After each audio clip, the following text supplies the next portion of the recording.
For over 15 years, the New Zealand government has been systematically dropping massive amounts of food laced with a cruel and universally toxic poison into its forest ecosystems.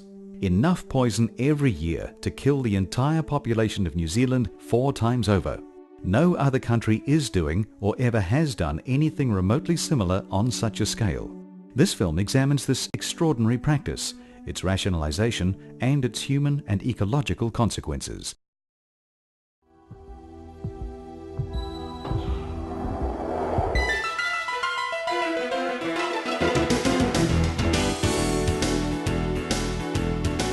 New Zealand is a tourist mecca, visually spectacular, a photographer's paradise, a wildlife wilderness, an adventure playground, home to the intriguing kiwi bird, an ecological wonderland in any other place on Earth, perhaps. But is there a darker side to our clean, green, 100% pure image?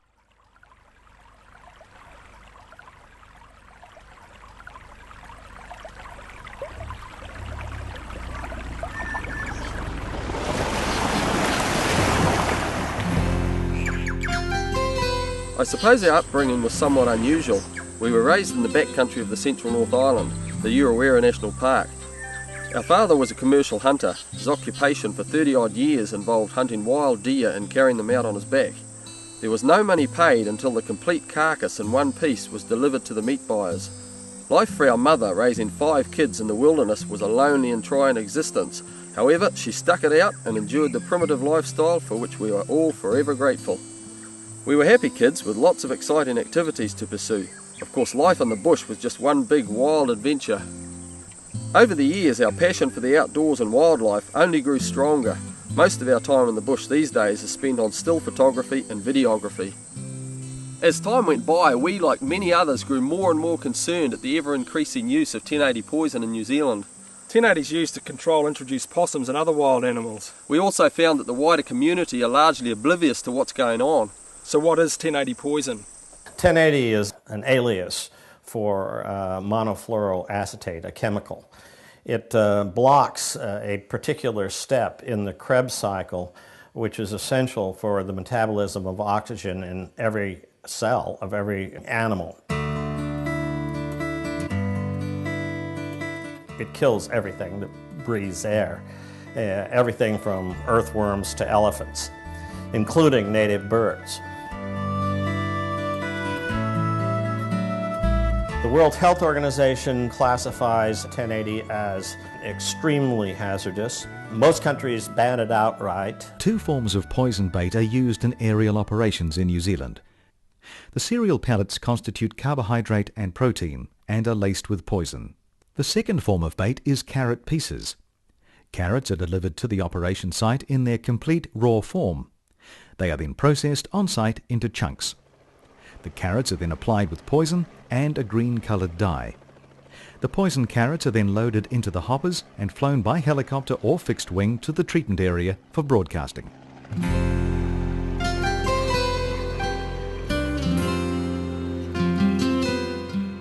1080 poison is used to kill introduced mammals. The Australian brush-tailed possum is one of the primary targets and covers most of New Zealand. They were first introduced over 150 years ago to establish a fur trade. Rats are the other primary target of aerial pest control operations in New Zealand. Bush rats have been present in New Zealand bush for over 700 years. New Zealand uses 85% of the world's supply. I'm not sure what that means, but I guess the rest of the world hasn't figured out what a wonderful thing it really is. There are 3 authoritative bodies that aerially spread poisons across New Zealand: the Department of Conservation, the Animal Health Board, and regional councils. New Zealand drops into its forests about 4,000 kilos of pure 1080 per year, enough to kill 20 million people. On a per acre basis, this is 350 times more 1080 than Australia and 22,000 times the rest of the world. And the more they use, the more frustrated the public are becoming. And in some cases, some individuals are going to great lengths to voice their concerns. These people have been fighting 1080 poison for over a decade, and it's an uphill battle. They're going to be dropping 1080 in 2 weeks, probably 2 weeks around here. There's been no consultation whatsoever. We know what 1080 does to the animals. It's a very, very agonising death. So we've come down here with our carrots as a symbol of the 1080 drops. But carrots weren't all the protesters had to offer. They also brought a bag of dead birds. Casualties, they say, of an aerial drop in Turangi 2 years ago. That's one you reckon you don't get.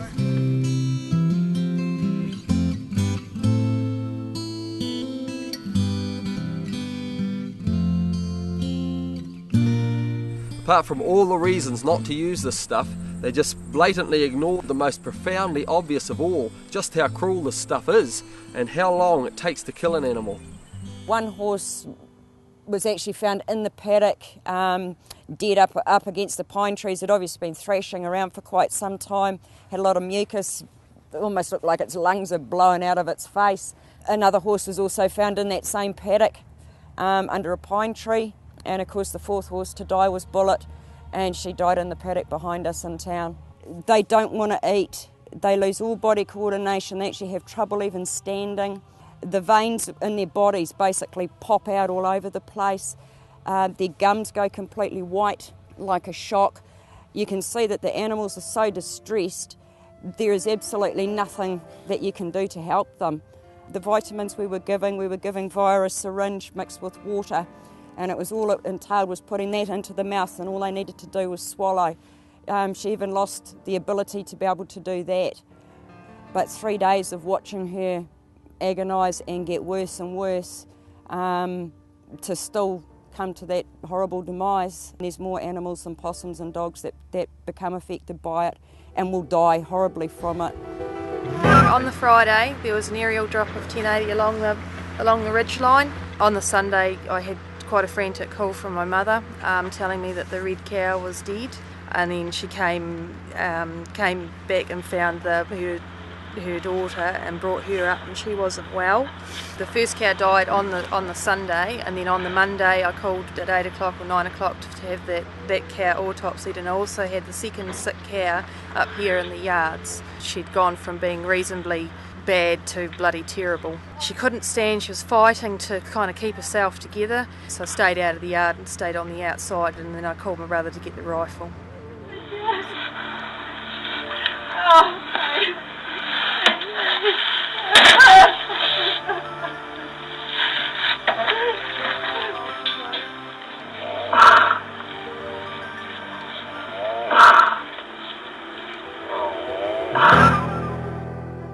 The drop was Friday. The Wednesday I came out and I actually witnessed one of last year's fawns dying, and it's the most horrific death I have ever witnessed on any poor animal. It was cruel. 1080 does the fucking dear. The first thing I noticed, she had the shakes. Her head was going like this and her eyes were bulging. Eventually she was staggering around, she went down. She went into like a rigor mortis, everything went tense, and she was screaming in agony, and then she'd soften up, and then she'd thrash around, and she was screaming, and then she'd tense up again, and it carried on for about 3/4 of an hour, and eventually she died. But that had been a long time coming. That was the last stages of her life, and it was hideous.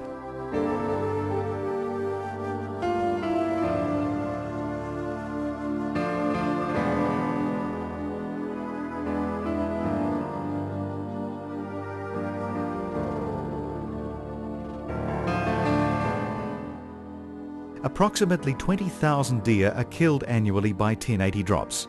The deer kill rate per 1080 drop is about 50%.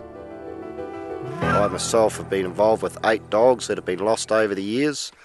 It is pretty horrific what you see these dogs go through, and regardless of whether you've got muzzles or whatever, there is still going to be dogs right throughout the country lost on farms. That's just the on-farm dogs without any of the other pet dogs or anything else around. It is horrific, and we're expected to work right in the middle of all this stuff. Once the signs of poisoning start, they become hyperactive and run and snap and bite. They lose control of their bowels and their bladder. They experience twitching of their muscles, often facial muscles. Then the spasms of the muscles become more severe, and they develop very strong spasms of muscles in their legs and tail that make all of their limbs and tail very stiff. Dogs might die during fitting, but often there are repeated fits with periods where they recover in between. There's a 2-hour period of symptoms before they die.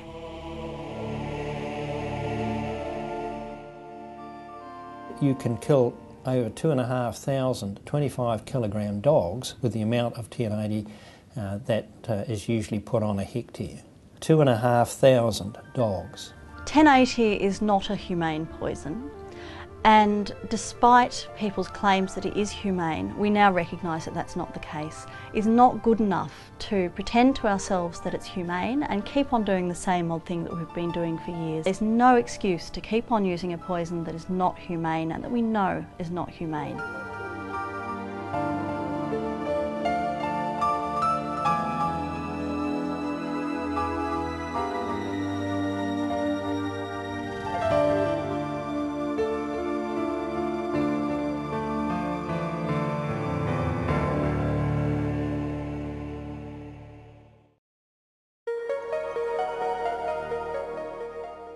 When I was on the faculty at the University of California in medicine and medical information science, which is probably the most important part of this, is I specialized in the design and evaluation of scientific research. Basically, how you go about telling when a piece of science is worth paying attention to. So in a way, we were perhaps uniquely qualified to undertake this project. And we spent almost 6 months going through the scientific literature and writing a 100-page, fully referenced, highly detailed appraisal of what the scientists actually showed about the benefits and harm being done by this extraordinary practice. The study that we did resulted in some results that were really hard for us to believe, and they were shocking and they were actually disturbing because the Department of Conservation is supposed to engender trust, and yet what we found was that they had badly violated the public's trust. DOC's research states that most New Zealand forest-dwelling birds are vulnerable to 1080 poison, either by eating baits directly or through secondary poisoning. The evidence is overwhelming that aerial 1080 is killing tens of thousands, maybe hundreds of thousands of birds.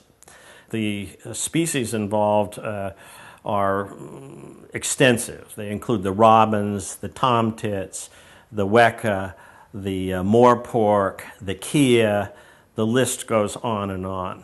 We compiled the numbers on this based on DOC's own evidence, the documented cases where they looked at populations after 1080 drops and either had well-documented counts or radio-tagged birds. This is a small percentage of the drops, but you can put these data together and come to some fairly firm conclusions. Those conclusions are devastating. They're profoundly disturbing. The numbers vary from 3% to 30% of populations, depending on species, per drop. And these drops are happening every 2 to 3 years. You'd call this decimation, except that the word decimation means killing only 1 in 10. 1 in 10 would be a good day for the tomtits, as they generally seem to hit about 30%. 1 in 10 would be a good day for keas, as the evidence indicates that they're killing almost 25% there. So decimation is not the appropriate word to describe what DOC is doing to these native species. The situation could be worse. If you look at the 95% confidence intervals, it could be as much as from 20 to 50% of the species we know about, and many species just haven't been studied at all. When pushed into a corner, they admit that birds do die, but they defend the practice by saying that the populations are made up because of decreased predation by feral mammals. Now, that would be good. If they had evidence that that were the case, then I would say what they're doing is, at least with regard to the birds, the particular species, is a perfectly rational thing to do. but they have no evidence that the birds make up their populations. They have no evidence of benefit to any native species. No competent scientific study shows a benefit to any species of native birds. So DOC's rationalization on this is propaganda. I'm glad I'm not the one that has to defend this carnage. In 2008, someone in the Department of Conservation leaked an internal report to the Dominion Post. This internal report acknowledged the death of 7 of 17 keas on the Fox Glacier due to aerial 1080 poisoning. The feathered fools of New Zealand's forests and mountains are falling victim to the very poison that's supposed to protect them. 7 West Coast kea have died since May. 6 of them had ingested recently dropped 1080 poison. We've combined that with the numbers from the other tag kea and have calculated the estimated death rate per drop for keas. It's around 25%, with a confidence interval that goes from 13 or 14 up to about 40. The Conservation Department admits it's done little direct research into the effect of 1080 on kea numbers, but some believe these alpine entertainers are being wiped out in the high country by the very department that's supposed to be protecting them. One of the things that this suggests is the extent to which DOC is withholding this information. This report about the keas would never hit the light of day had there not been a whistleblower. How did DOC respond? They did not apologize for the deaths. What they did do is they claimed that 40% of fledgling keas are killed by possums. There is no evidence to that effect in the scientific literature. I'm highly skeptical that they have evidence that 40% of kea fledglings are killed by possums. Now, if they've got it, by all means, they should trot it out right away. The issue is that there is no evidence that the kea population is being benefited by this practice. You have to have bottom line evidence that the population is being benefited. Not that the fledglings are being benefited or that they are being preyed on by possums or not being preyed on possums. The question is, what is aerial 1080 doing to this population? Now, it's going to take some extraordinary breeding and some extraordinary possum results to make up for 25% loss every 3 years due to DOC drops.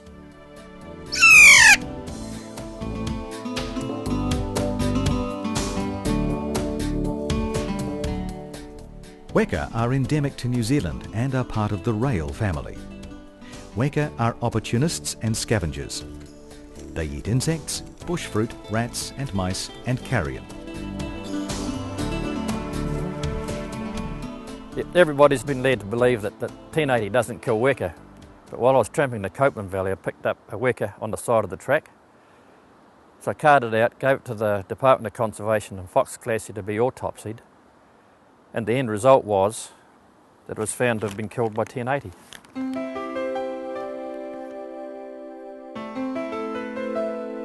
Bird species are actually quite susceptible to 1080, and in fact both wekas and ducks have been measured by seeing just how much 1080 actually kills them, and the amount of 1080 we put on a hectare would be more than enough to kill 500 wekas with the amount of 1080 cereal bait that you put on a hectare. So enormous killing power out there.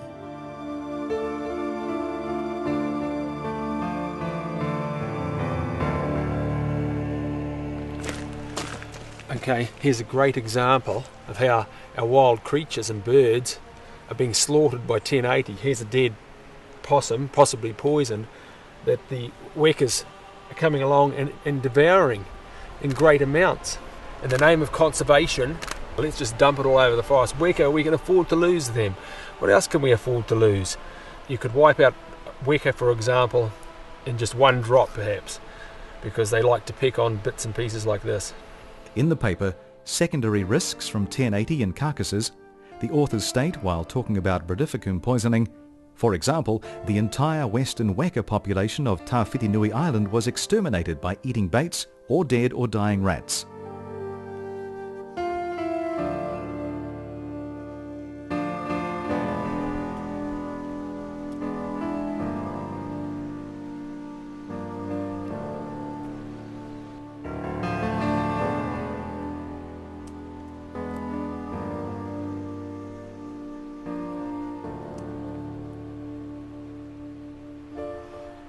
It's not only the baits we have to be concerned about in the forest, but this particular drop took place 4 months ago. Now the cool-off period used to be 3 months. I think they've just increased it to 6 months in a lot of areas, but this particular carcass here is still fairly intact, and I dare say that in another couple of months there'll still be some of it left, and it's still toxic for that whole period. Now if a dog or any other creature, a bird starts pecking at it, anything like that, I dare say they're going to suffer the same fate.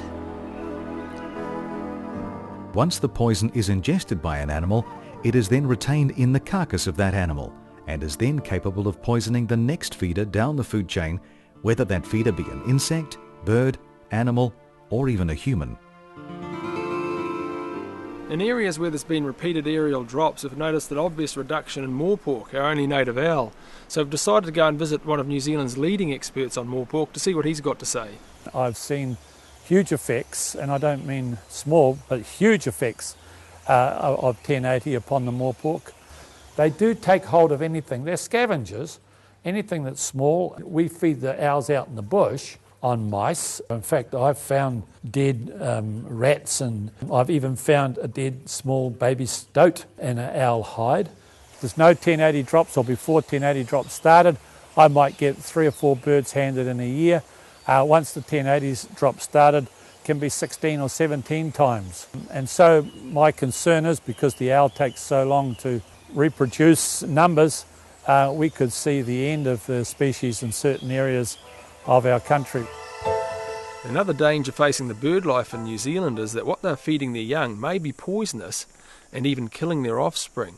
Now, it doesn't just stop with the carrion. It could be insects or even the larger birds taking whole baits back to the nest.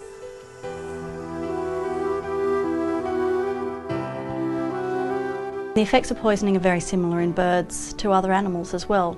When birds are poisoned, they become quiet, they ruffle up their feathers, they drool and have difficulty breathing, they become clumsy and uncoordinated, they start to have twitching of their muscles and convulsions where their limbs become very stiff and their backs curve back, and then they have fits and they die. How long it takes a bird to die from 1080 is going to depend on the individual bird. One bird will differ from another. It's going to depend on how much poison they ate as well. So it's very hard to predict exactly how long a bird would have symptoms for.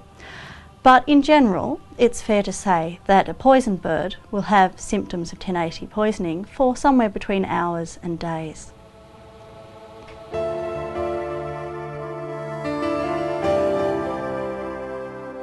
Many New Zealand birds are vulnerable to secondary poisoning. This occurs when the bird consumes insects or the carrion of an animal that was poisoned or killed by 1080. Because there is no control over how much poison an animal ingests, animals that die contain varying amounts of poison in their carcass. The next feeder down the food chain then may receive either a sublethal or lethal dose of poison. Birds and animals that do recover from sublethal poisoning may be left with long-term disability or diminished breeding capability.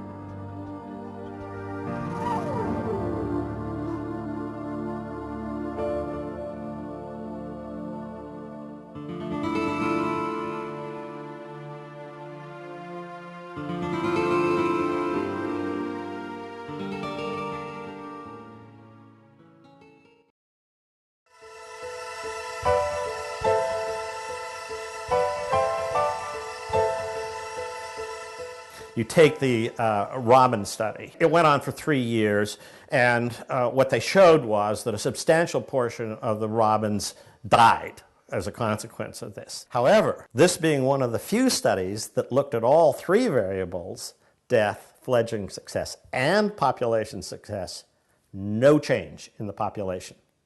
So robins were killed. There was a slight increase in fledgling success, but it did not translate into population success. And yet Doc habitually cites this as proof that 1080 benefits robins, when we know, in fact, what it does is kill robins. Looks like a tomtit. Pretty little guy, isn't he?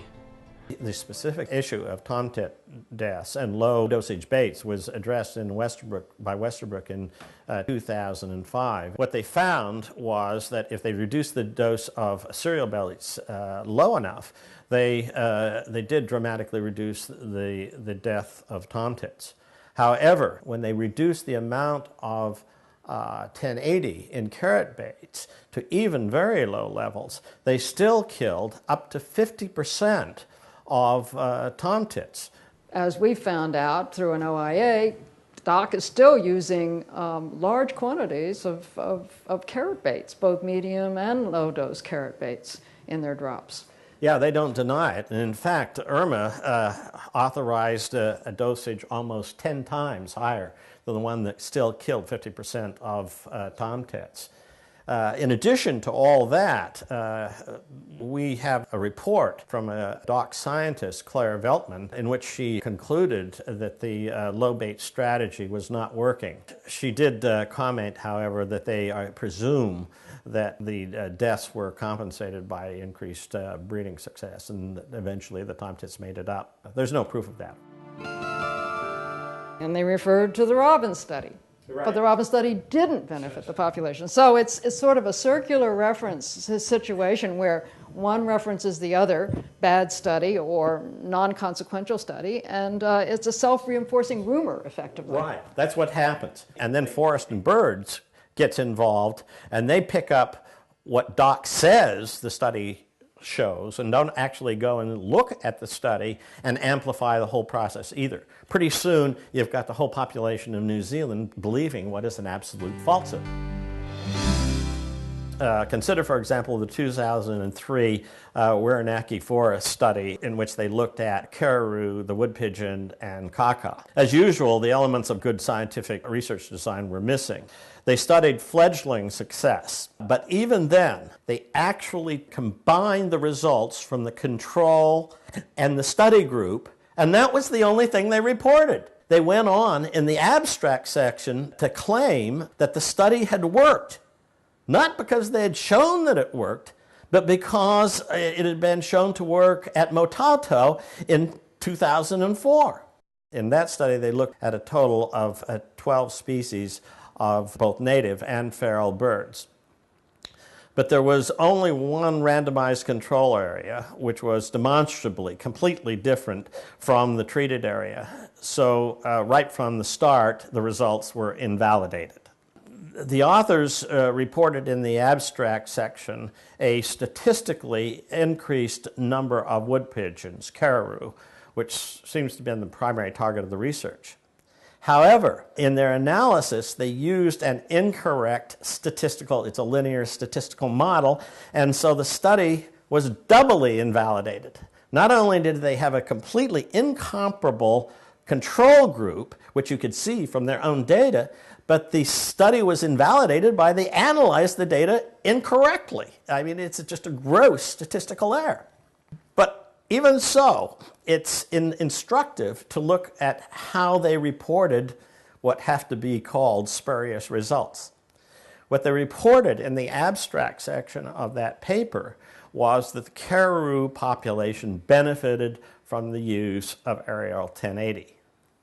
They failed to even mention in the abstract section that that same erroneous, fallacious analysis that they believed, you understand, they believed this analysis, also showed that there were decreased numbers of silver eyes and gray warblers. Now, it's hard to imagine how you can choose one native species and say that was an important find that aerial 1080 increased that, but it decreased the others. Well, of course, none of this is very meaningful because there's so many flaws in the study. We reanalyzed their data and we were unable to show much value in it at all. But the one thing that absolutely did stand out was that minor birds population had increased relative pre and post and study to control areas by 400%. In other words, the big benefiter in that study was minor birds. This is consistent with the observation that feral species of birds may be doing at least as much harm to native species by displacing them from their ecological niches. DOC is doing absolutely nothing about the feral birds.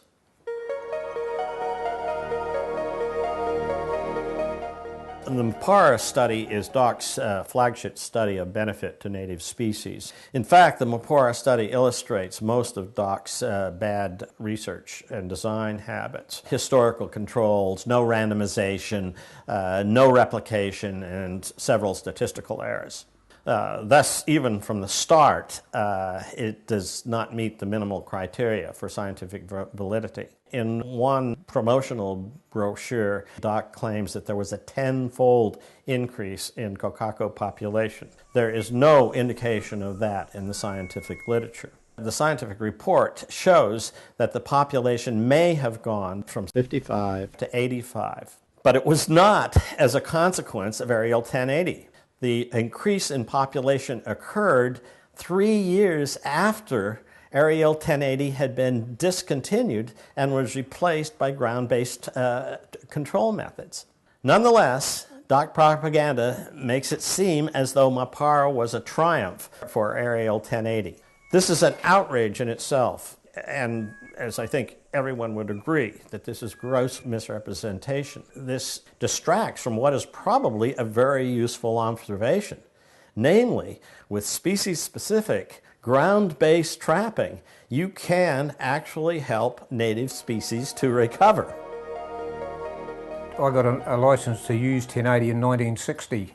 I did a lot of the original research into this poison, and I've used it virtually ever since. Most of my working life's been involved with it. I've done all the groundwork, I've done the aerial operations, I've mixed the field solutions, I've done the whole lot. And it's been my repeated trips back to the same places all the time over many years that's shown very clearly the effect it's having. And even when I was using it. So unless we do something about it, they are going to be responsible for wiping some of our native birds out. I've heard all the stories about the good nesting after they've done the drops and that, and most of it to me is rubbish. The Department of Conservation studiously ignore everyone but themselves. DOC claims that in 2010 they're going to start a study to, quotes, determine the effect of Aerial 1080 on native birds. Even assuming that they abandon all their bad study design habits, they are at least 17 or 18 years late. They have been dropping this substance into our environment, into our native forest, indiscriminately, killing thousands, tens of thousands, and maybe hundreds of thousands of native birds for 17 years. And now they're telling us that they're going to go do a study that we have no assurance will be at any better quality than the ones they've already done? 2019, when that study is finished, the game will be over. What they should do is to stop this practice now until they have legitimate proof of benefit to native species. A 10-year study is about what it would take.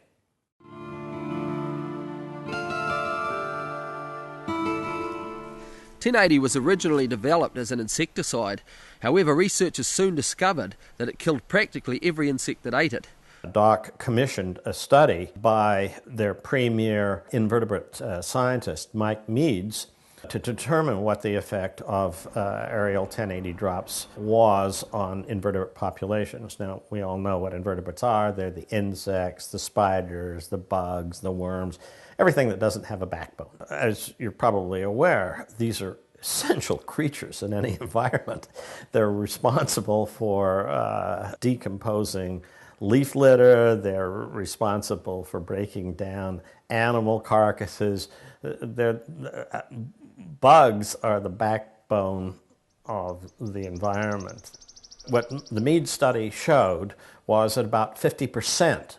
50% of invertebrates, if you looked at the overall populations among all species, were killed by aerial 1080. When Doc heard about this result, they immediately commissioned another study, but they analyzed the study in a way that virtually guaranteed would see no difference between the experimental and the control groups. When you fail to detect a difference, what you say is, well, we didn't detect a difference. You don't say it isn't true. You say we didn't detect a difference between the experimental and control. Maybe we have to do the study again. Meads was essentially forced out of his job at DSIR. Back in 1994, when I did my report, I suggested that we need long-term monitoring because we were just fiddling around, not really knowing what was killing what by what rate. Everybody agreed, long-term monitoring, yes, we must have long-term monitoring. It's now 2008, 14 years after I gave that recommendation. Not one piece of long-term monitoring has been entered into at all. And so we are left with this virtual certainty, or at least strong suspicion, that a very important element of our forest ecosystems are being systematically poisoned every 3 years. We discovered dust and fragments were enough to blow across an area and kill invertebrates down on the ground. Months afterwards, has any studies been done on this? Not a one. I mean, Doc to this day continues to assert what amounts to an oxymoron, that somehow an insecticide, a substance invented as an insecticide, does not kill insects. This is beyond belief, that they actually continue to assert in public that an insecticide does not kill insects on the basis of one badly analyzed study. This issue alone, if there were no other issues, if there were not all the dead birds, if there were not the lack of evidence of benefit, if there were not all the ecosystem concerns, this one issue alone should be enough to just shut this thing down tomorrow. It's estimated that there are about 50,000 multicellular species, that is plants, animals and fungi, that are native to New Zealand but have not yet been formally described. So it's inconceivable to me that any individual or organisation can feel that there's sufficient known about 1080 to be applying it aerially.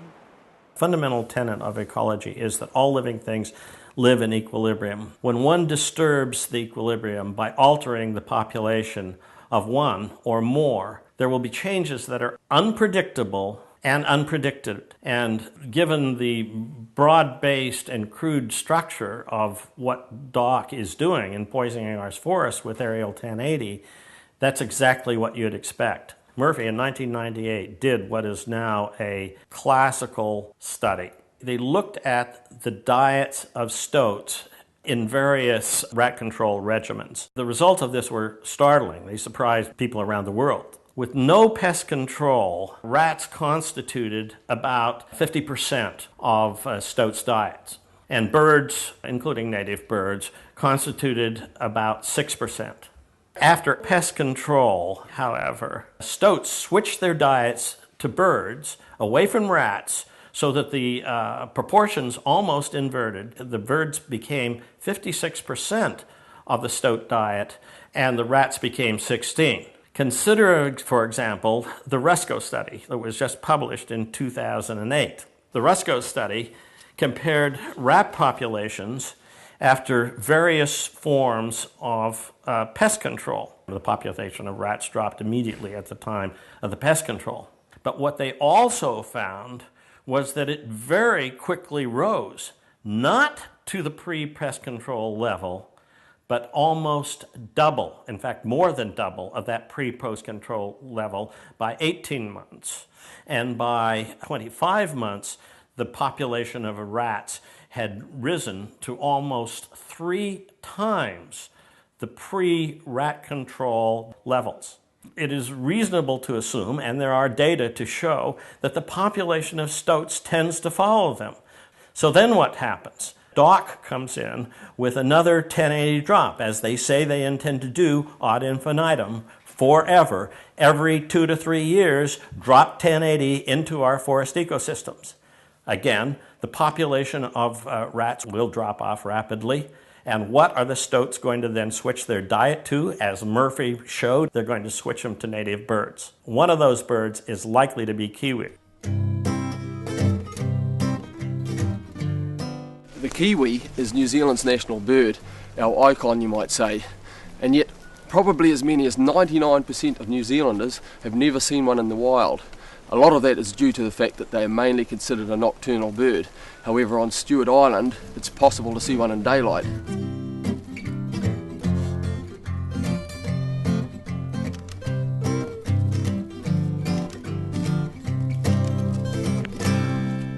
Take the kiwi who's running around on the forest floor feeding, and he's got a long bill and he's got his whiskers up on the top end and what have you. He penetrates the soil, and this is the kiwi's main feeding action, is to penetrate the soil and go for all the invertebrates that it can reach. If it's soft, it doesn't matter what colour it is, if it's soft and edible, it's gone for if the kiwi gets his beak on it.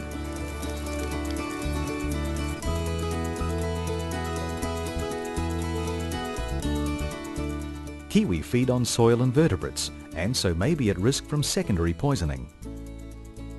Al Morrison made a statement on public radio that we had the choice of either having 1080 and kiwis or no kiwis. Now, that's a completely absurd statement. There is not even one stitch of evidence linking kiwi survival to the use of aerial 1080. And yet the director of DOC apparently believes that that's true. Some native species are more vulnerable because they are longer lived, and one example would be like the kiwi that might live for several decades. Then obviously they're being exposed to the toxin many times in their lifetime. Kiwi are at risk from poison operations because they are known to have eaten cereal-based baits.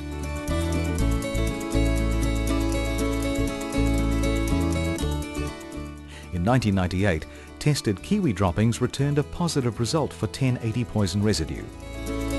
Welcome to Stewart Island. Rakiuria, as the Maoris named it. Talks are underway by the Department of Conservation to eradicate Stewart Island of mammal pests. One of the poisons considered for the job is similar to the one which recently killed 70 endangered native bats in the North Island. To eradicate pests from offshore islands, a poison known as brodifacoum is often used aerially. If it is known that a species has eaten cereal-based baits containing brodifacoum, that information is included in this report to indicate that the species may eat cereal-based 1080 baits. These are the results of a small number of the native birds killed in poisoning operations that have been recovered and tested and have returned a positive result for brodifacoum poison residues. Kiwi are highlighted. Brodifacoum baits look like 1080 baits, so birds and other animals do not distinguish between the type of poison contained in the baits. Most birds killed in poisoning operations are never recovered. Kiwi chicks are more liable to feed on novel food items. With a short bill, chicks are restricted to feeding on surface-dwelling invertebrates. Where kiwi chicks are present, they are exposed to poison baits and contaminated food sources in all aerial operations. We've seen footage of kiwis pecking around amongst the stones, eating little kura, baby eels, the little worms and the little native snails. Now if they're contaminated, which they very likely are, what can be happening there, according to the data put out by Toll Chemicals and our own scientists, that a tiny minute amount of 1080 side effects of that small amounts is reproduction toxin. New Zealand has 2 species of freshwater crayfish, Because they inhabit the small waterways that are poisoned in aerial poison operations, they are unavoidably contaminated, as are many other water-dwelling organisms. Kaura find 1080 pellets irresistible and will fight quite violently and persistently for them. These crustaceans provide an important food source for larger fish, eels and other native birds and waterfowl species.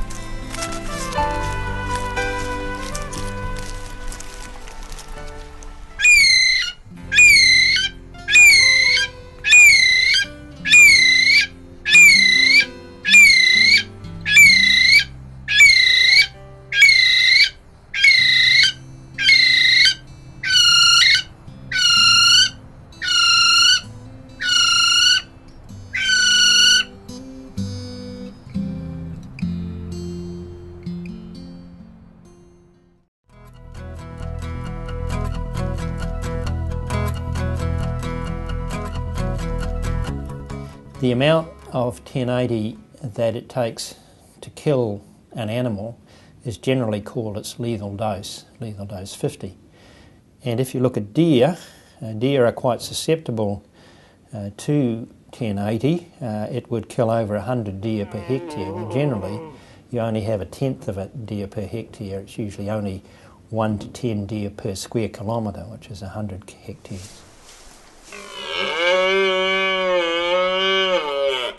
Well, lots of people have a positive attitude towards deer because there was a study by a panel that looked at the future management of deer, chamois, tar and pigs, and 80% of the 4,000 people that answered that questionnaire said they felt that those animals were a resource or mainly a resource. And 95% of them said their experience would be improved by meeting a deer in the backcountry. And that's a very significant part of the public that has positive feelings about these animals.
There's a significant industry involved in the recreational hunting of deer, and it's a traditional New Zealand recreation that goes back over 100 years.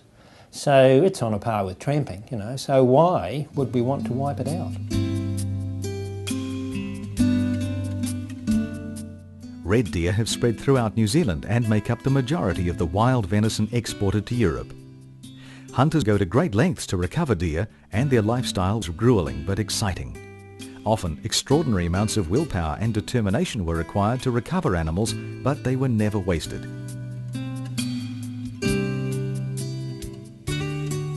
The wild venison industry first started in the 1960s and grew rapidly.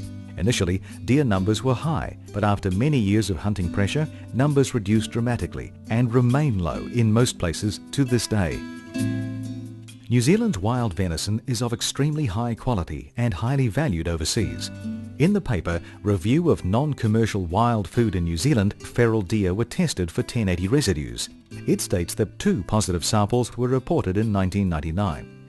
In April 2002, the wild venison industry was halted almost overnight due to a 1080 scare in meat intended for export. More than 16 tonnes had to be recalled by agricultural officials.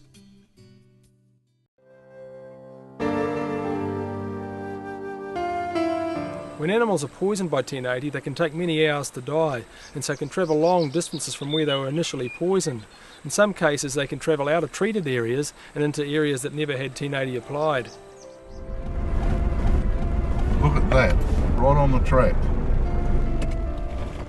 A young hind, by the look of it. That really disgusts me. What are we supposed to do with this now? You call the people responsible and ask them to clean that up for you, because this is, it's private property, and the signs everywhere say you can't touch animals that have died. So therefore, what do we do with this? The United States manufacturer's label clearly states that carcasses of animals poisoned by 1080 must be picked up and burned or buried deeply. Keep out of any body of water. It is a violation of state and federal law to use this product in a manner inconsistent with its labelling of the compound 1080.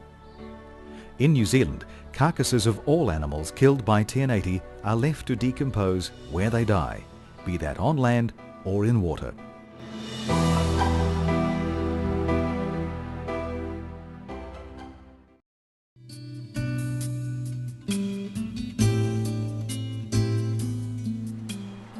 What does this say in here? Well, it's a justification, of what they're doing, supposedly to control TB, but it's well known that there's no TB in this catchment.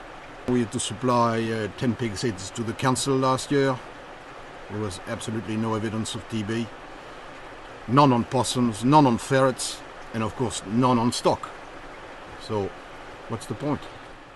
The whole subject of TB control was attacked by a Treasury paper called Coughing Up for TB Control. The root cause of the problem is not the presence of possums, but rather their infection with TB, as is clear from areas like Taranaki, which have possums but are still TB free. And this suggests that TB was spread by transport on the back of trucks with infected animals. To date, our little operation has harvested and processed around about 350 tonnes of possum, and that equates to at least 300,000 possums. All those possums that have come through the factory, we've had not one showing any signs of tuberculosis, not one.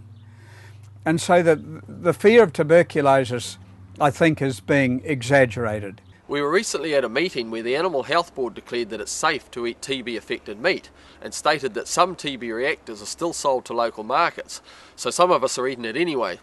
On the other hand, under no circumstances should any animal suspected of 1080 poisoning be eaten.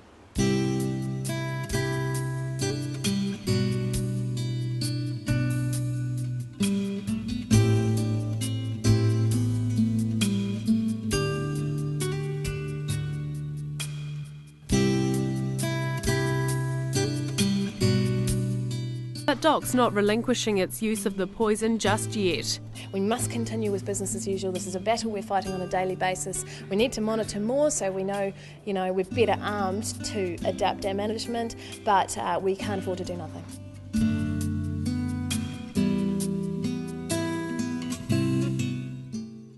I believe it was 1999, a scientist by the name of Bellingham. He looked at 25 years of forests across all of New Zealand and found that the forest health was not in any way affected by either possum control or possum presence. In fact, he found a dynamic, vibrant set of ecosystems that waxed and waned, changed in density and composition over time with absolutely no correlation with possum control.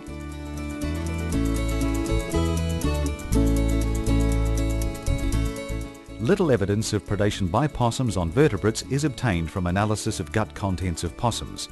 No remains of vertebrates were found in almost 1,900 possum stomachs from 5 studies.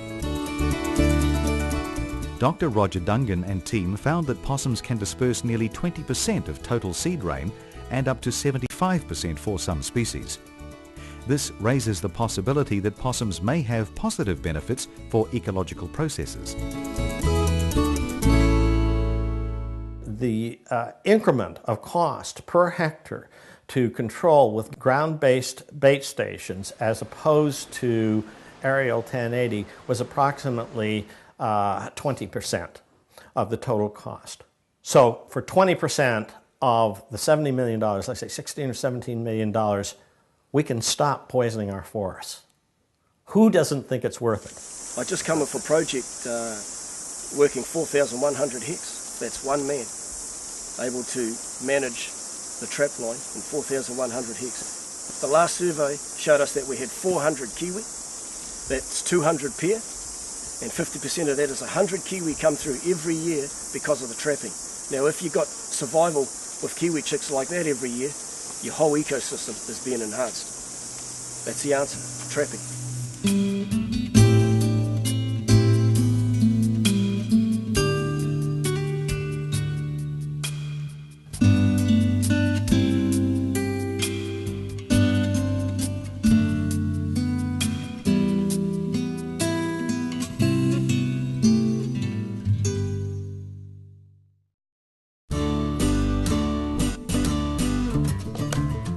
For years we've been led to believe that 1080 doesn't kill native wildlife, doesn't get into waterways and doesn't kill insects. Of course now it's been proven that not only does it kill native wildlife, get into waterways and kill insects, it's also uptaken by plants.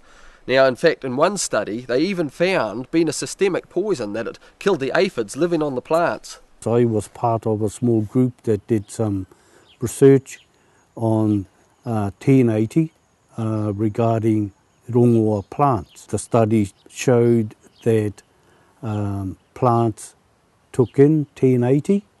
We conducted a trial on puha, which is collected out in the field all the time by Māori, and the tests tested positive that puha does take up 1080 like any other plant.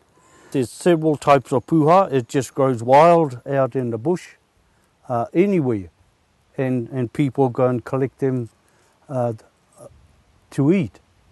And of course the other thing that we also got to be aware of is there's a whole lot of other plants that Māori also use for vegetables, like the kohuka there, the cabbage tree. Look, you have a look at the cabbage tree, the way the foliages are. It can capture 1080 pellets, no problems at all. And of course the part that is eaten is the centre, and you peel all the green foliage off and you're left with a white centre like cauliflower, and that's the part that you eat. So unless all those things are researched, you are never going to know. Native Māori foods and low chemical contaminants and combinations of them should be studied for watercress and eel and puha and any other native food that's consumed in large amounts. And we should be looking at what is happening to our children's brain function and disease susceptibility. This is what 1080 does to opossums. It almost did the same to little Natalie Turner. Well, I saw it come out of her mouth, you know. I saw it actually was in her mouth, and I scraped most of it out of her mouth, and then I put my finger right down her throat. It went right down her throat, and that's where I felt most of it, still in her throat. And when she vomited it. The Turners say Natalie picked up the 1080 pellets while they were visiting the tribal graveyard near Rotoaira. The pellets were part of a drop in the surrounding forest 2 weeks ago. Today, some were still there. There's no doubt 1080 pellets do kill opossums. The fear is they may kill other animals as well, even children. In the paper by McTaggart, a 9-year-old boy accidentally ate some rabbit bait that had been left in a barn on a farm and became very ill and was taken to hospital. The time he arrived in the hospital, he was having repeated seizures or fits, and he had to go straight to an intensive care unit. He had uncontrolled movement of the muscles in his arms and legs for almost a month after he'd been poisoned.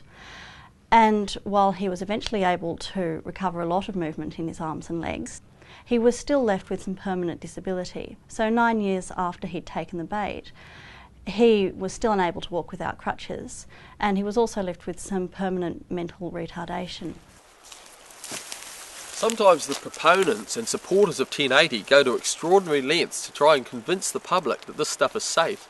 1080 is sodium monofluoroacetate. So the breakdown products of 1080 are salt and vinegar. pretty much, and it's the sort of thing you'd put on your crisps. To try and pretend that the constituents of the packet of salt and vinegar crisps are the same as one of the most lethal poisons in the world is breathtakingly cynical and evil, beyond belief. Like I said to you, the dust will not harm you. So we breathed it all in, it won't hurt any of these security guys? No. No one's going to get hurt by breathing in 1080 powder? No. Look at it!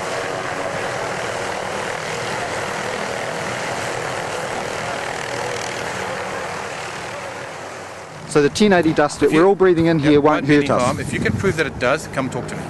The manufacturer's label states, when loading aircraft or working in windy conditions, wear goggles and a dust mask as protection against dust entering the eyes or mouth. Repeated oral exposure may cause reproductive or developmental damage.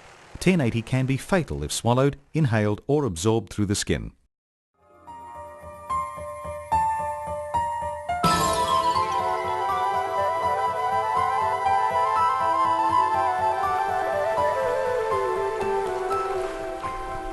Streams like this one have 1080 drop directly into them, as flight charts reveal.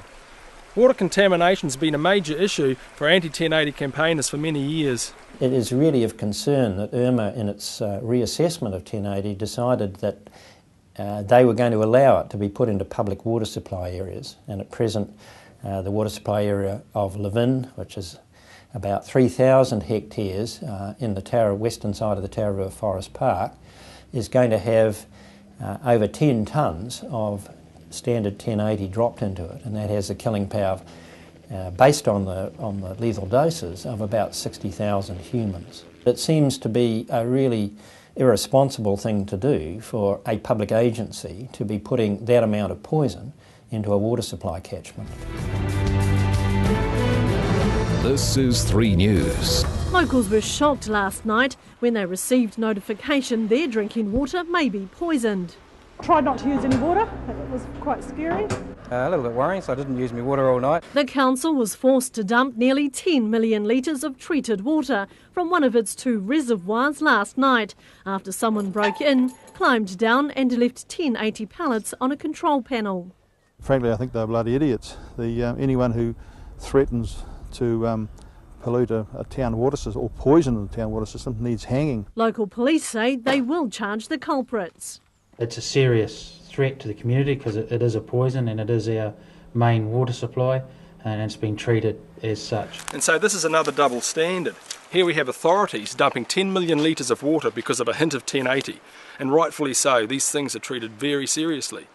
However, the very same authorities are dumping thousands of tonnes of poison all across our forests and into rural water catchment areas, and everything's meant to be okay. The point is, people don't want 1080 in their water supplies, no matter how safe they tell us it is.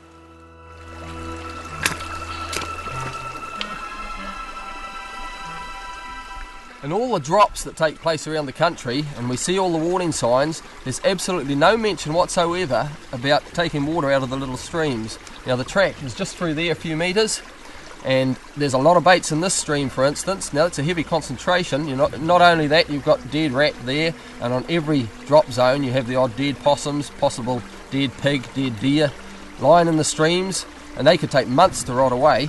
I mean, surely people should be told about the possibilities of contamination in the streams. They should at least have a choice of whether they want to drink the water or not, but they're not even told. Another thing that's quite concerning is the fact that all of these areas, while the drop happens from start to finish, they're totally open to the public. Some tourists going into the drop zone, if you like, on the road. There's a carrot, poison carrot. There's a couple of bits there, but there's a big chunk here. It's been crushed by cars.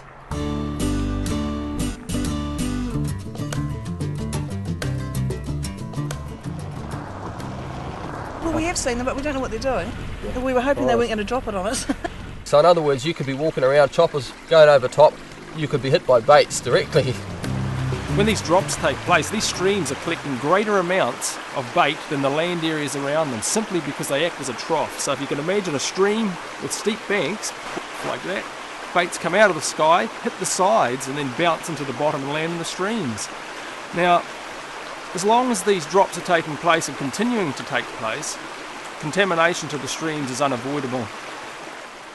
There are 1080 drops happening at the moment this winter where the drops are happening in snow and they're sitting there in the snow. Of course, it's basically like putting something in the freezer. Of course, you put it in the freezer to keep it good, to stop it going off.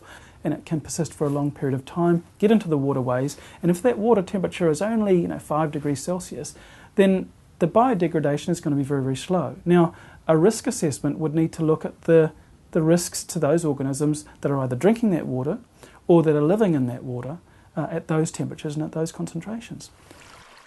By investigating what was happening in water, we discovered that 1080, the poison itself, it's uptaken. It doesn't just stick on the outside. The carrot tissues take it up. It imbibes the 1080 into the carrot. This happens in the water, any dead leaves, any vegetation, the animal life itself, any small animal life there too, also takes up the 1080. The animal life, of course, is often killed. It's taken up by these plants, by the kura, by the mayfly that was under a rock just there, any of the animal life, whether it be trout or whatever. That's where your 1080 remains while they tell you that your waterway is completely clear. The 1080 problem here, I believe, is, especially in these small streams, is highly concentrated. The crayfish eat the 1080 pellets. The eels eat the kura. The eels eat dead and dying fish and animals that fall into the stream. Contamination there.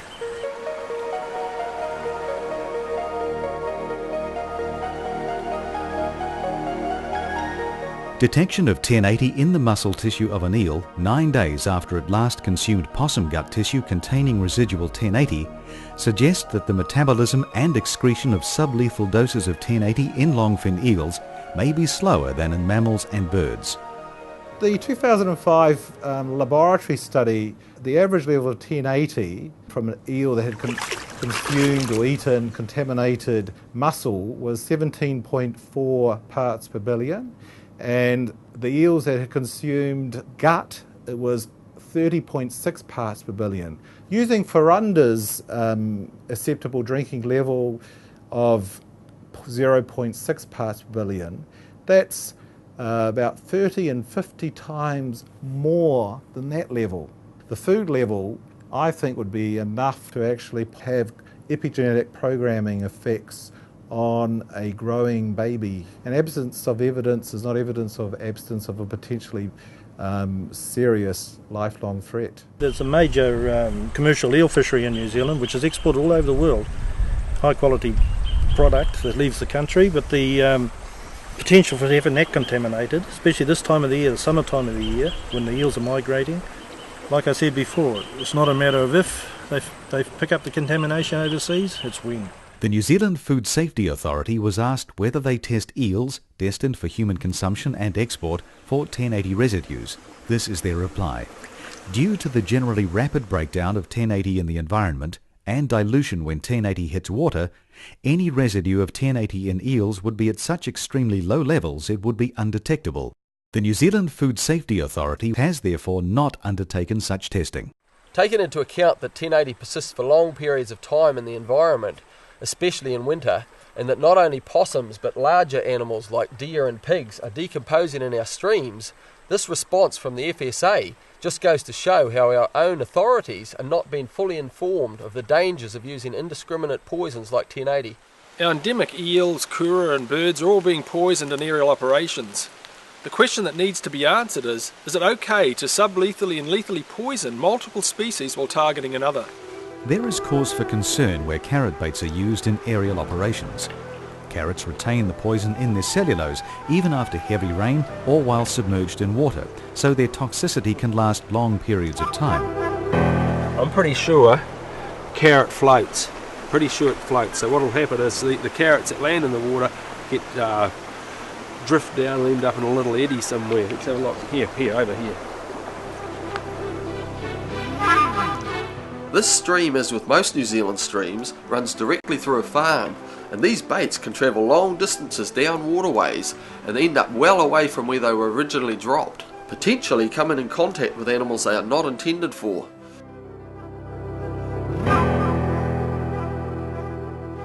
Back in '96, we lost 6 cows due to 1080 poisoning. Just wandering into the bush over here and picking up the baits and keeling over. A couple of months ago, they did a 1080 drop in the Puera forest here, and we lost a cattle beast to 1080. Got the vet report done $700 later, and it confirmed it was definitely 1080 poisoning.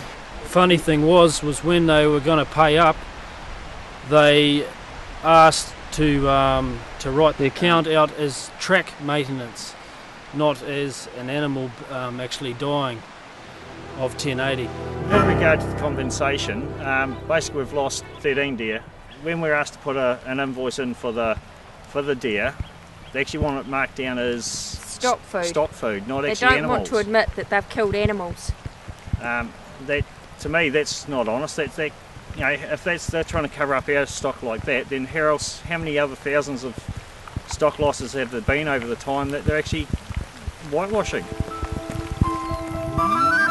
Well, this is where our 250 sheep were poisoned. We had to sign a confidentiality clause that we wouldn't divulge what had actually happened, and that was happening up and down the country. We had no idea. You tend to be so isolated in your little area and you don't realise what's going on throughout the rest of New Zealand. And it was only later, as we made investigations, discovered that this was happening to so many other people, and that it was all being hushed up. Just some of the most picturesque country you can imagine up here, and it's all been dropped, aerial dropped, 1080 poison. Where they drop is they come around the side of the hill here, just between me and the top of the ridge, but below the ridge, and they run all the way along there.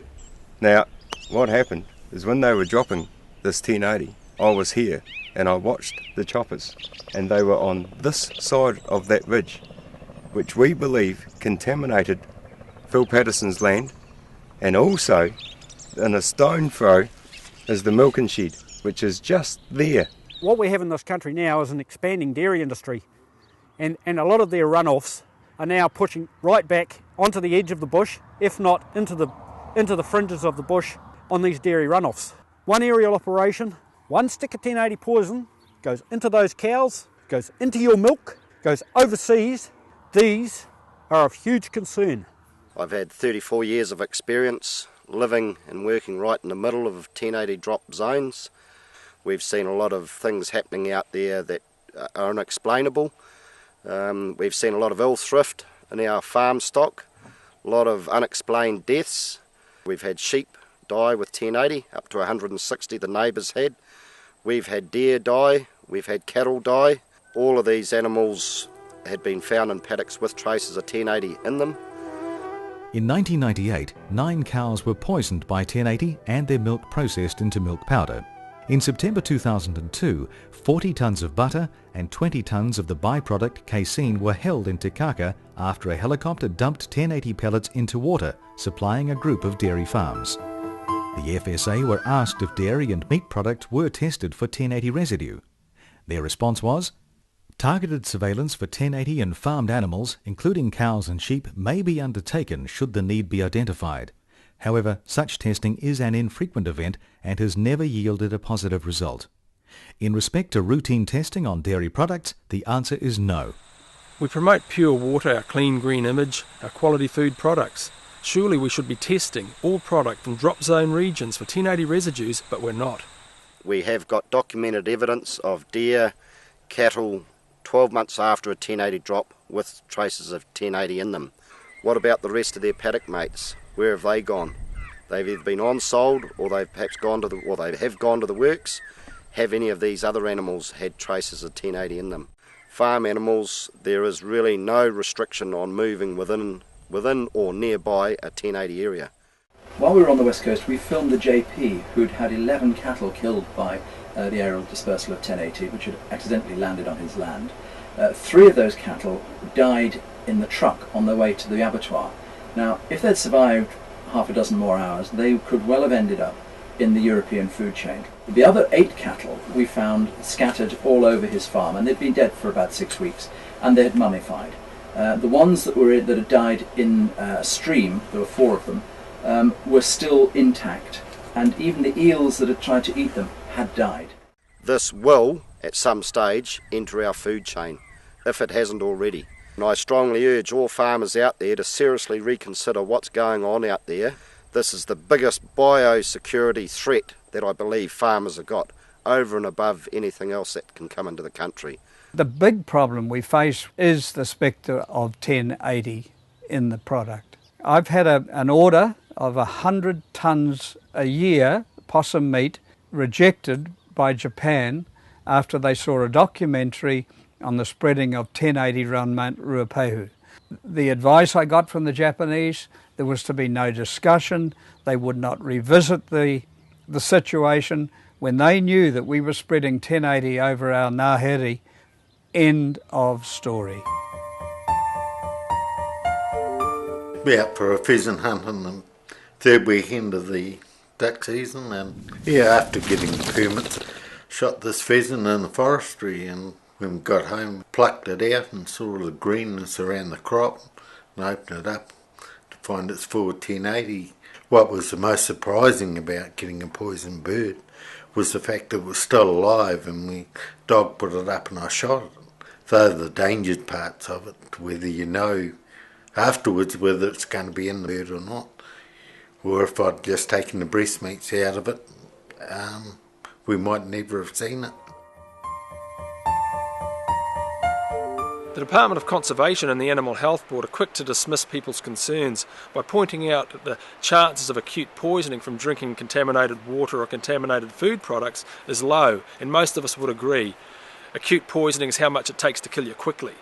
However, acute poisoning is not what people are concerned about. In 2007, over 200 of the world's foremost experts got together and gathered at the Faroe Islands for an international conference entitled Fetal Programming and Developmental Toxicity.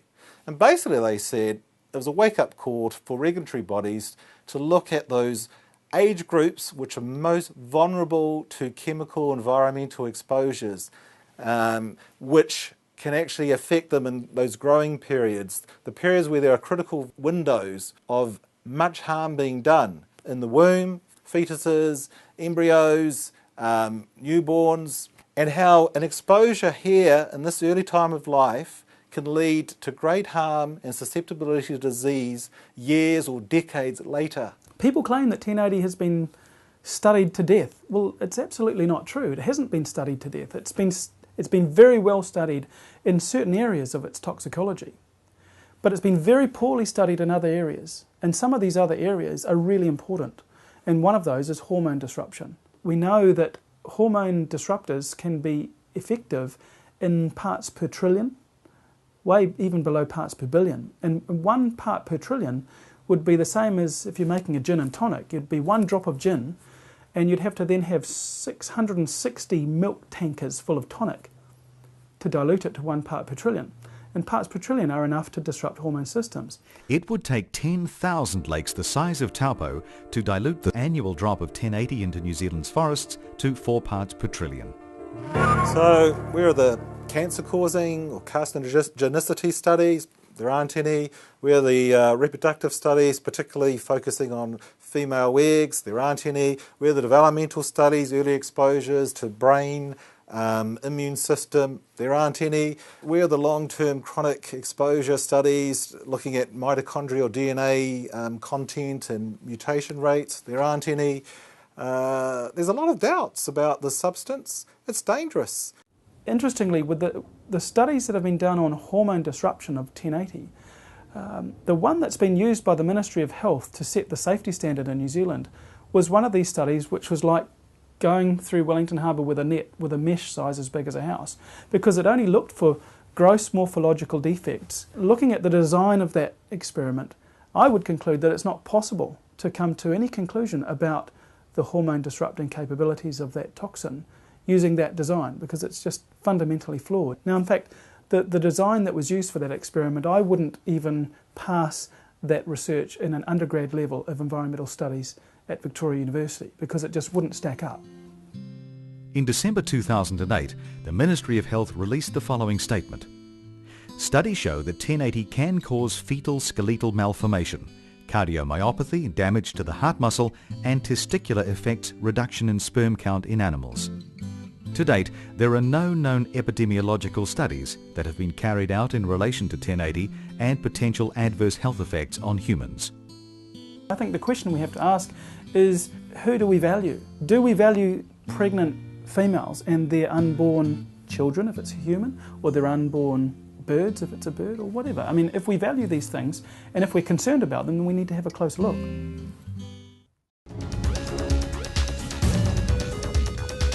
In 2007, a government agency called IRMA carried out a review of the use of 1080 poison in New Zealand, in which they accepted submissions and evidence from both sides of the argument. At that time, we just completed our first documentary on the subject called A Shadow of Doubt. We submitted this along with many other contributors against the practice. However, it appears that every issue against the continued use seems to have gone deliberately unnoticed or ignored. This is 3 News. The users of 1080, the Animal Health Board and the Department of Conservation have jointly applied for its use to be reassessed. There's a high degree of public interest in 1080. There's also updated research, and there's also an intention by Animal Health Board to keep using 1080. Security's tight, with IRMA worried about protesters. Cameras, including our own, are banned from the actual hearings. It seemed to us, being a part of it, that the process was wired from the beginning. For example, they pre-announced what their decision was going to be before they even held the public hearings. It provides for an open and objective public scrutiny of the risks and the rewards from using 1080. There was misrepresentation verging on lies. There was huge errors of admission. There were all kinds of problems in the submission. In fact, when we did our study, we found that there were 50% of pages of the submission, of the Dr. IRMA submission, that had serious errors. Despite all that, they just went right ahead and completely ignored it. The only biological scientist on the IRMA committee was Richard Sadler. This was the same Richard Sadler who had invented the aerial 1080 program in the early 1990s to figure out a way to dispose of the $50 million bonus that they had gotten from Parliament to fight pests. Consider, for example, who else was on the committee. There was a professor of chemistry, there was a lawyer, there was somebody from the business school, and there was a politician. The chairman of the committee was a politician. And unfortunately, as the aerial drops, that also posed the biggest problems. Rob Furlong, the CEO of IRMA, was an ex-employee of DOC. And in addition to that, DOC partially funds IRMA. So what you've got here is this incredibly incestuous relationship. There was absolutely no way that you're going to come out with an honest appraisal. In our view, the IRMA process was a sham. What needs to be done is pretty clear. You need an independent scientific review, not one fox working in the hen house.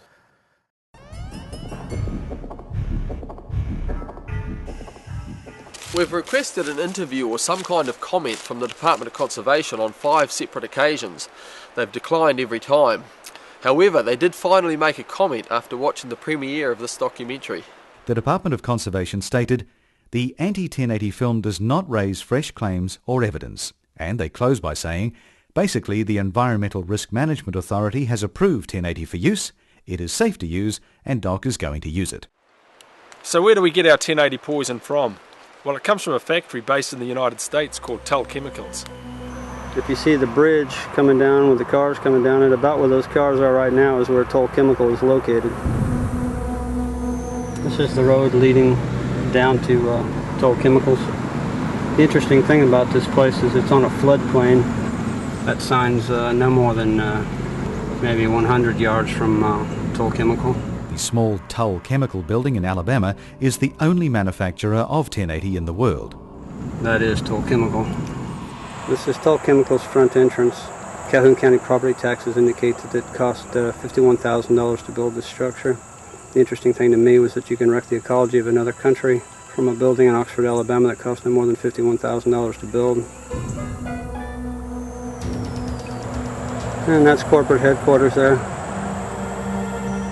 There's the number to call in case of emergency.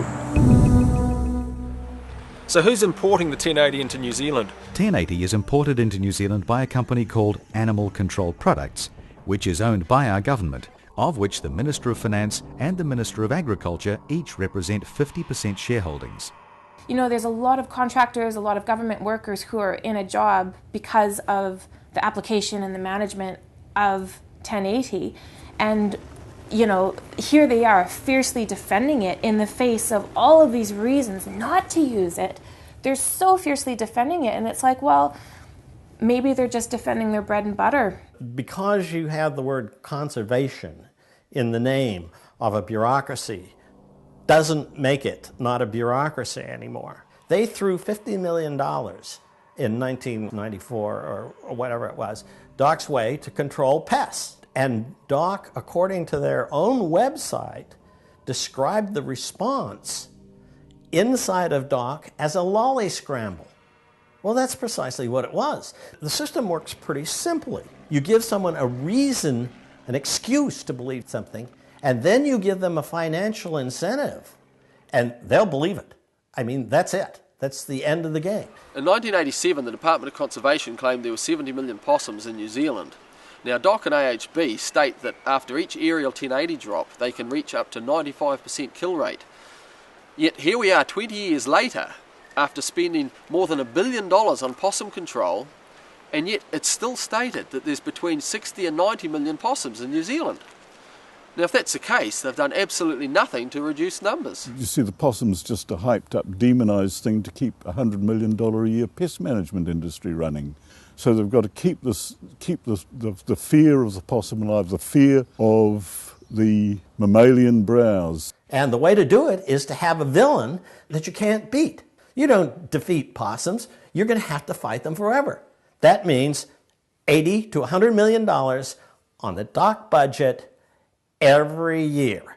Virtually every quotation we hear from DOC and virtually every quotation we hear from DOC's supporters, apologists, Forest and Bird Society, the Green Party, mouth the same talking points. None of them seem to have gone back to the primary data to see what these studies actually show. It is a profoundly human characteristic that once a human locks on to a particular idea and it sort of takes a faith-based status, which is most ideas for most people are anyway, you cannot undo them with evidence.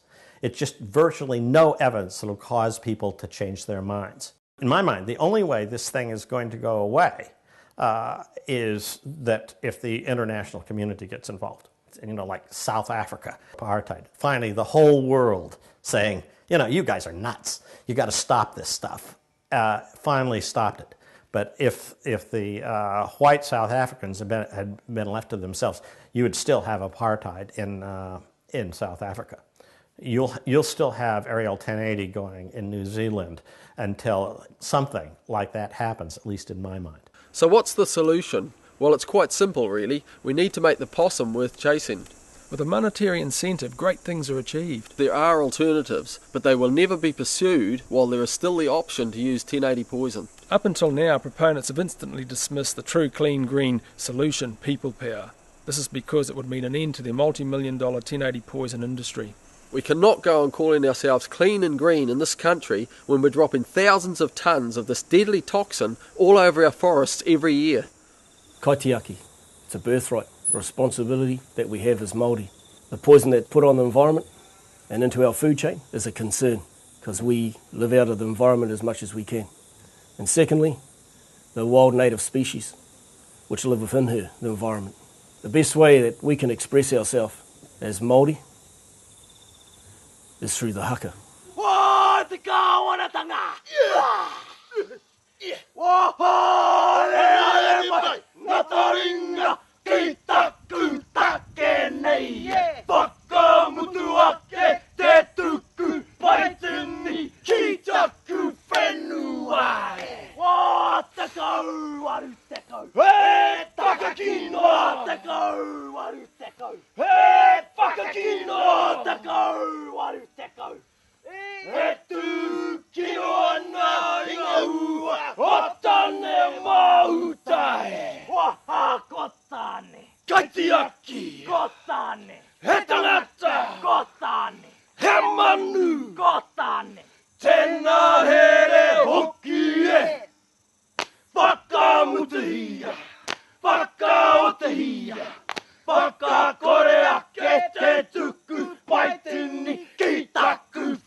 Since Irma approved the continued use of aerial 1080 in New Zealand, the quantities released into our environment have increased. We drop over 4 tonnes of pure 1080 every year into our forests and national parks. We inflict suffering and death upon thousands of wild and domestic animals, native and non-native, and all this takes place conveniently concealed behind the walls of our forests. Miles Nakahara, the Forest and Wildlife Branch Manager on the island of Hawaii, when discussing our 1080 practice here in New Zealand stated, "You will lose the very thing you are trying to save." This documentary is dedicated to Mike Meads, who put scientific truth and his beloved invertebrates ahead of his career by standing up against aerial 1080 when no one else would.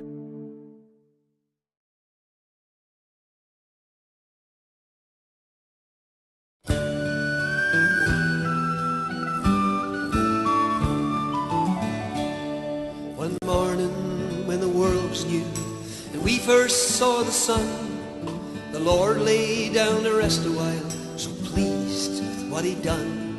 And of all the creatures that were made, he loved humankind the best.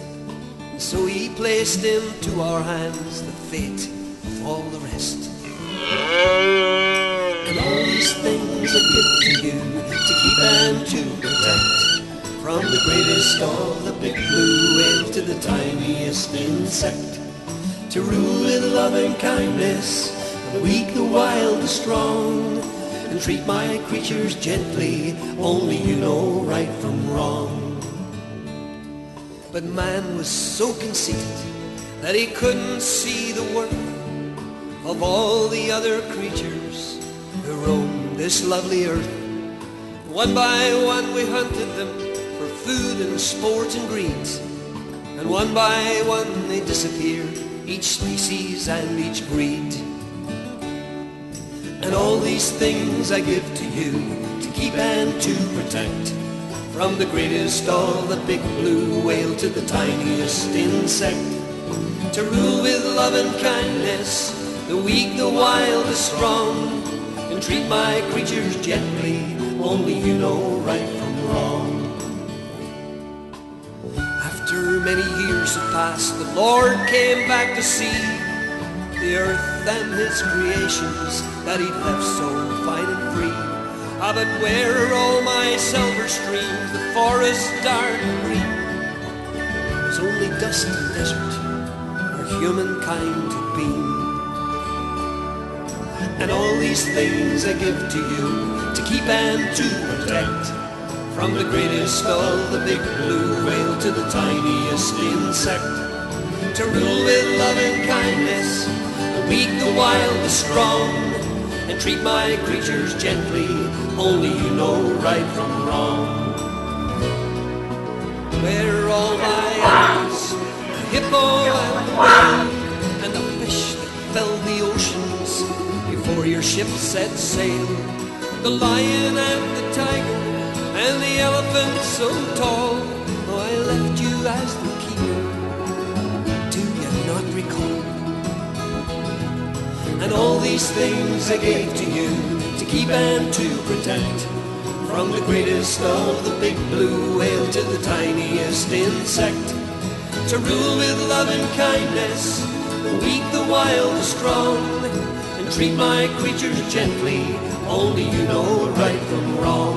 I treat my creatures gently, only you know right.